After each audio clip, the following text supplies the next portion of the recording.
200 years after the British colonial rule, Pandit Nehru and the Congress government focused on building key democratic institutions like an independent judiciary, parliamentary system and the election commission to ensure free and fair elections in India. इन संस्थाओं का काम लोकतंत्र को संभालना, उसको संवारना और उसको सजोना था.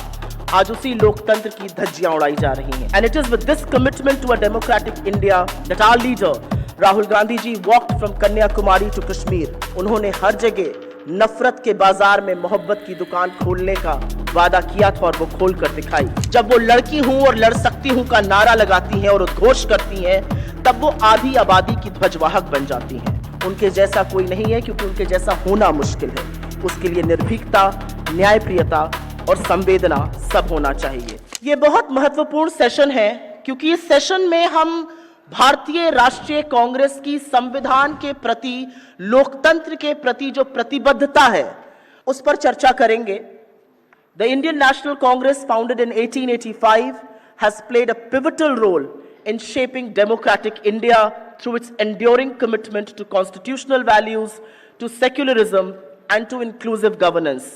चाहे वो आजादी की लड़ाई हो, जब पूरे देश को एकजुट करके कांग्रेस ने अहिंसा और सत्याग्रह के बल पर ब्रिटानिया हुकूमत को इस देश के बाहर खदेड़ा था. हमारे आजादी के महानायक महात्मा गांधी, पंडित नेहरू, सरदार पटेल जैसे लोगों ने समता, समानता, समरसता, धर्मनिरपेक्षता और समाजवाद की नींव पर हमारे लोकतंत्र की बुलंद इमारत को गढ़ा था. Post independence, the drafting and the adoption of our constitution was the biggest commitment independent India made to a plural, secular and liberal democracy. In fact, 200 years after the British colonial rule, Pandit Nehru and the Congress government focused on building key democratic institutions like an independent judiciary, parliamentary system and the election commission to ensure free and fair elections in India. इन संस्थाओं का काम लोकतंत्र को संभालना, उसको संवारना और उसको सजोना था. आज उसी लोकतंत्र की धज्जियां उड़ाई जा रही हैं. कांग्रेस सरकारों के क्रांतिकारी निर्णय लोकतांत्रिक मूल्यों के प्रति हमारी पार्टी की प्रतिबद्धता का सबसे बड़ा सूचक है. फिर चाहे वो संविधान का पहला संशोधन हो जिससे आरक्षण आया, या पब्लिक सेक्टर की स्थापना हो, या जमींदारी और प्रिवी पर्सेस का अबॉलिशन हो, या पंचायती राज का कानून हो जिसने लोकतंत्र की जड़ें मजबूत करी, या फिर मनरेगा, खाद्य सुरक्षा, सूचना, शिक्षा के अधिकार जैसी क्रांति हो. And it is with this commitment to a democratic India that our leader Rahul Gandhi ji walked from Kanyakumari to Kashmir. उन्होंने हर जगह नफरत के बाजार में मोहब्बत की दुकान खोलने का वादा किया था और वो खोल कर दिखाई. उन्होंने न्याय के लिए एक मुहिम छेड़ दी. And even today he continues to be the unflinching voice of the people of India because of our party and our leadership's commitment to democracy. यही काम मंच पर बैठे हुए हमारे नेता, खास तौर से प्रियंका जी और हमारे अध्यक्ष खरगे जी मुस्तैदी से करते आ रहे हैं. इससे पहले कि मैं पवन जी को वेलकम एड्रेस के लिए बुलाऊं, मैं दो शब्द प्रियंका गांधी जी के लिए जरूर कहना चाहती हूं.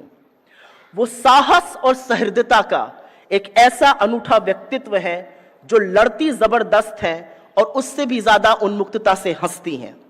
She speaks for each one of us. She echoes us both in parliament and outside.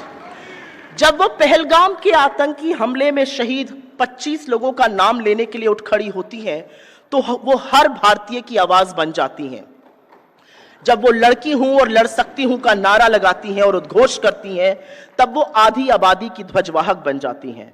I can't thank her enough that right from the beginning and for a very long time she was the lone but the most consistent and effective voice against the cruelty being meted out to innocent little children in Gaza.